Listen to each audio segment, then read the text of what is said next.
Well, shortly before the last presidential election, the New York Post did what journalists are supposed to do. They dug up news. They came up with the contents of Hunter Biden's personal laptop. And boy, was there a lot on there.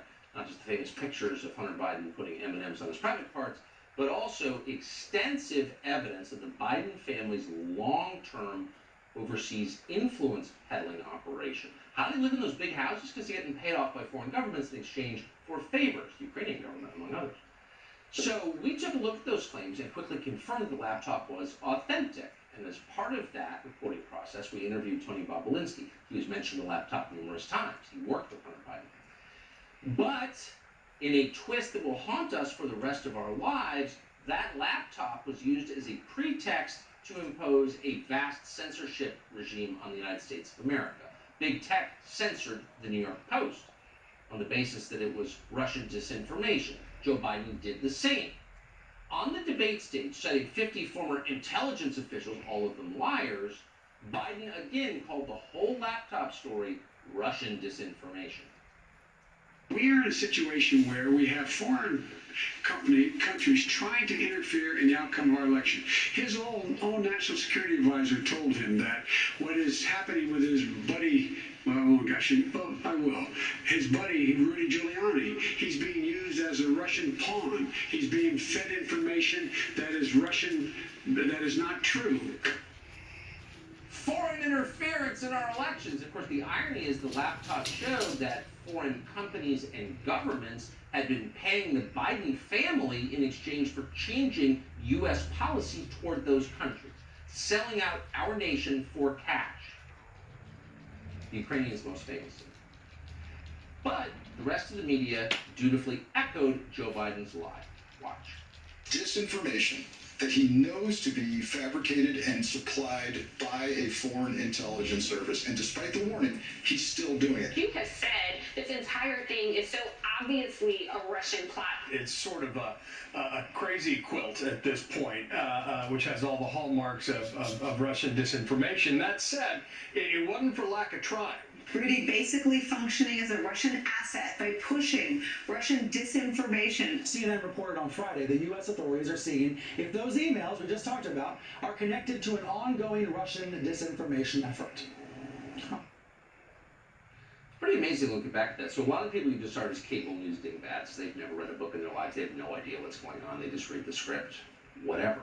But a couple of the people in that montage are supposedly serious people who held positions of real authority. One of them, McFaul, was the U.S. ambassador to Russia. Another one was a high FBI executive. And yet they all dutifully repeated the same line.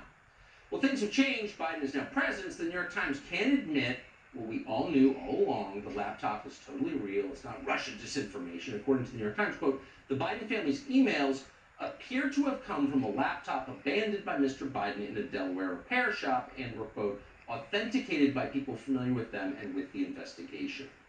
So this is a massive, massive win for the people, I guess, who were censored. And first among them is Miranda Devine, who was censored when she tried to tell the truth before the election. She's the author of The Laptop from Hell, columnist of the New York Post.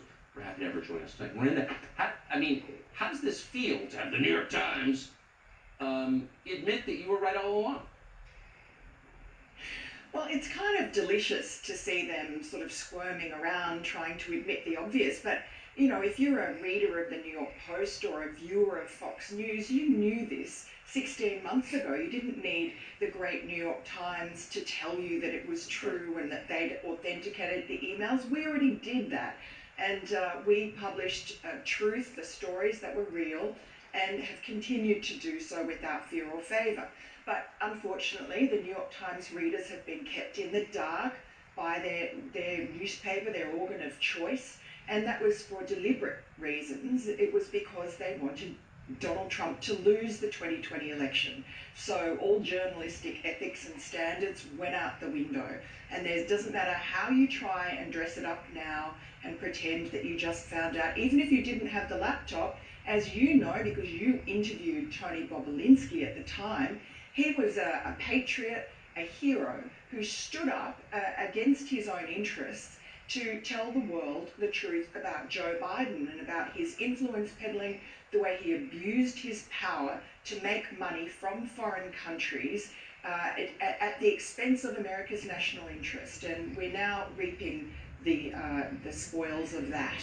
And I think, ultimately what we need to know, now that we're all on the same page, now that we agree that reality is reality, what do we do next? And I think the next step is to actually look at the evidence of wrongdoing by the president and his family, obviously, but he's the important one, that's contained in the laptop, and do something about it. And throw off the censorship regime that began that day when they censored you, they knocked Parler off the internet. We've never really recovered from that. I mean, everything we say is now censored and no one says anything about it. Yes, and also the 50 former intelligence people. I mean, that was John Brennan, former recent head of the CIA. That was Leon Panetta.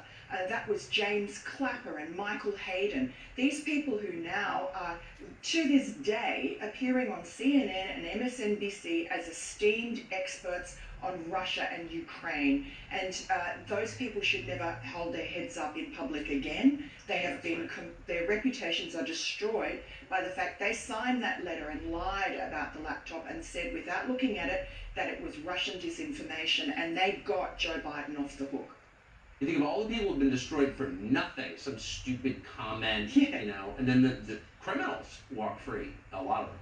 Miranda Devine, thank you. Thanks so much, Tucker.